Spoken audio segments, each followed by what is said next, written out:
Gentlelady, for questions, I'll now recognize the chairman of the committee, Mr. Jordan. Thank you, Mr. Chairman. Dr. Heim, on June 23rd, 2023, you get a letter from the United States Department of Justice, Southern District of Texas. Probably a day probably a letter that probably ruined your whole day, right? So the agents came, this was a few hours before I was graduating from surgical residency. The ceremony was later that evening. I was meeting with my parents, my sister, I was going with my wife. And so when the agents came, I refused to speak with them. My wife had advised me to, not speak with them without an attorney present. But, we knew that it was so corrupt what they were doing that there was a certain sense of defiance. So, we kind of celebrated this new part of our life. It was kind of a hard thing to describe, but something kind of came over us. First two sentences, this office is involved in investigations dealing with federal law violations. You are a potential target in this criminal investigation. So you didn't want to talk to these guys. You listened to your wife, which was good counsel and good advice, and good that you did that. But you did go get an attorney, and you got the guy sitting beside you. Is that right? Yes, sir. And Mr. Lytle, when you understood what was going on Congressman here, Jim Jordan is stunned. His word by the DOJ's actions against a Texas doctor accused of leaking info on child gender care. Why raid him on the day of his surgical residency graduation? Is this justice or silencing dissent? We break down what this means for free speech and whistleblowers. Smash that like button. Let's dive in. Understood what was June going on here. 23rd, You contacted, just like you would as an attorney, you contacted the Southern District of Texas. You contacted the lady who signed this, the Assistant U.S. Attorney. Is that right? Yes, I did. Tell me about that conversation.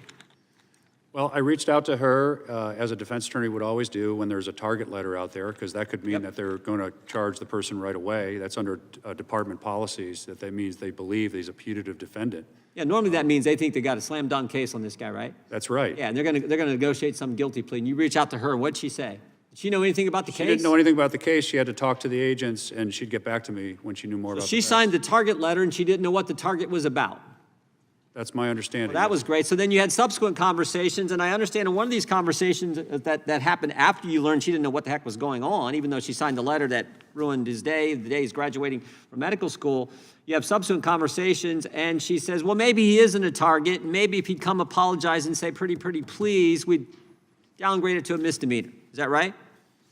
That's true. She sort of was a wink and a nod, like maybe we can pretend he's not a target. And I said that train's kind of left the station.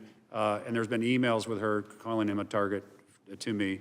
And I said, I just can't do that, but why can't we talk about the case? And she still didn't know the facts of the case. She wanted to dead set to be interviewing Dr. Heim, which I didn't want to do that as a lawyer because I didn't want to reveal. I didn't know what she was getting at. And so they wind up charging him with the maximum, like 10 years, I think you said, the maximum they could charge. And they were so determined to get Dr. Heim, she was so determined to get Dr. Heim, even though he didn't violate HIPAA, didn't do anything wrong. June 23rd, 2023, a day that should have been a celebration for Dr. Ethan Heim. Instead, federal agents arrived just hours before his surgical residency graduation. He got a DOJ target letter naming him a potential suspect in a federal case. Following legal advice from his wife, an attorney, he stayed silent. But why was this young doctor targeted? That's where things get murky. Enter Mr. Little, Dr. Heim's attorney. He called the assistant U.S. attorney who signed the letter, and she didn't even know the case details. She allegedly said if Dr. Heim apologized, they might reduce it to a misdemeanor. No fact. That she not only threatened him, come talk to me, apologize, say pretty please, we'll make it a misdemeanor. She also went after your wife. She also went after Dr. Heim's wife. Is that right, Mr. Lytle? That's right. She alluded that she would not make any comments, or her agents make any comments about the background investigators for Dr. Heim's wife, as she's a new AUSA being hired, unless she became difficult. And I didn't really know what that meant, but I took it to being a retaliatory phrase, that if she's going to be involved in this, then there's going to be something that's going to come for her too. Well, what's she supposed to do? She's a lawyer. She's married to Dr. Heim. She's not supposed to give him advice or counsel or talk to him? This whole thing, any kind of HIPAA as a criminal case is so rare in this country. It's rarely ever prosecuted. But then in this context of this political debate going on, to come forward and charge Dr. Heim, it seemed just really out of control. It really was surprising to me to see this kind of a charge. No facts, just threats and intimidation. A felony charge, up to 10 years. Over nothing? According to Dr. Heim, he never violated HIPAA laws. In fact, he claims his actions were aimed at exposing what he believed to be unethical practices around gender-affirming care for minors. But the DOJ wasn't just targeting him, they allegedly went after his wife too, hinting that her career as a federal attorney might be at risk if she, quote, became difficult. This isn't just a legal case anymore, it's a warning shot. Chairman Jim Jordan called it what many were already thinking political retribution. He accused the DOJ of weaponizing the justice system to send a message, step out of line, and we'll ruin your life. Jordan linked. I think begs the question: why did they do it? Why did they do it? I mean, this seems so ridiculous. Why this behavior?